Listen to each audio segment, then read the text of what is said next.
안녕하세요. 과학중심의학연구원 강석하입니다. 저는 건강을 위해서 커피를 매일 챙겨 마십니다. 커피를 좋아하지는 않는데 여러 질병과 사망 위험을 감소시킨다는 연구 결과가 계속 나와서 마시고 있습니다. 아메리카노는 아무리 마셔봐도 무슨 맛으로 마시는지 모르겠어서 우유나 두유를 섞어서 마십니다. 논문을 잠깐만 검색해봐도 커피가 건강에 도움이 된다는 결론이 명백합니다. 그런데 이상하게도 사람들 사이에서는 커피가 건강에 좋다 나쁘다 논란이 종종 눈에 띕니다. 오늘 아침에 커피에 발암물질이 있는데 그 무신경에 놀랐다는 제목의 연합뉴스 기사를 보고 이 영상을 만들게 됐습니다. 발암물질은 성분으로만 따지자면 햇빛을 비롯해서 우리 주변에 가득하고 우리가 먹는 모든 음식에 아주 조금씩은 들어 있습니다. 발암물질은 노출되는 양을 계산해야만 해로운지 아닌지 판단할 수 있어서 그냥 발암물질이라는 말은 아무 의미가 없습니다. 커피가 건강에 유익하다는 사실은 여러 지역의 대규모 관찰 연구에서 반복적으로 확인되고 있습니다. 커피가 어디에 어떻게 얼마나 좋은지에 대해서는 계속 연구가 진행되고 있는데 각종 질병 위험을 감소시키고 사망 위험도 감소시킨다는 사실은 논란이 없을 정도로 일관된 결과가 나옵니다. 논문이 아주 많아서 개별 연구를 소개하자면 끝이 없으니 최근에 발표된 리뷰 논문 2편을 소개시켜 드리겠습니다. 리뷰 논문은 어떤 주제에 대해서 발표된 논문을 종합해 정리한 논문입니다. 첫 번째로 2024년 8월에 발표된 논문입니다. 커피 섭취와 암의 관계에 대한 리뷰인데 총 185편의 논문을 인용해 정리했습니다. 종합적인 결과는 커피를 마시는 사람들이 피부암, 간암, 전립선암, 자궁 내막암 발생이 상대적으로 적고 폐암 발생이 많았습니다. 다른 종류의 암에 대해서는 관련이 없거나 불분명하다고 합니다. 인용된 연구들 대부분이 관찰 연구이기 때문에 커피가 직접적인 원인인지 인과관계는 확정적이지 않습니다. 일부 연구는 유전자를 같이 평가해서 인과관계를 추정하는 멘델리안 랜덤화 분석을 사용했는데 간암과 전립선암 감소에 대해서는 뚜렷한 인과관계가 뒷받침됩니다.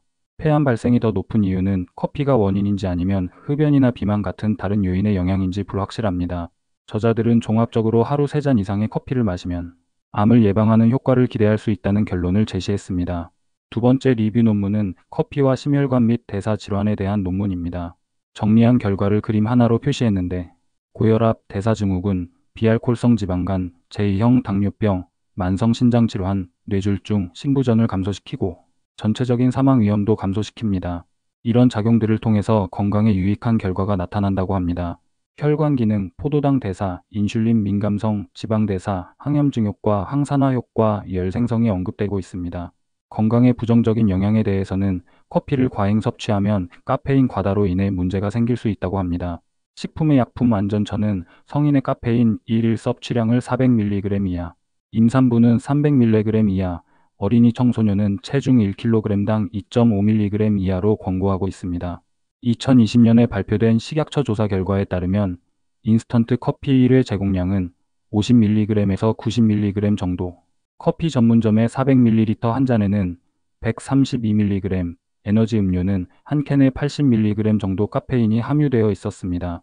그래서 최종적으로 종합해서 말씀드리자면 커피를 하루에 2잔에서 4잔 정도 마시면 가장 큰 효과를 기대할 수 있습니다. 인스턴트 커피도 똑같이 건강에 유익하고 디카페인 커피도 효과가 조금 작기는 하지만 효과가 있습니다. 물론 설탕을 너무 많이 넣으시면 설탕으로 인한 나쁜 효과도 생기겠지요.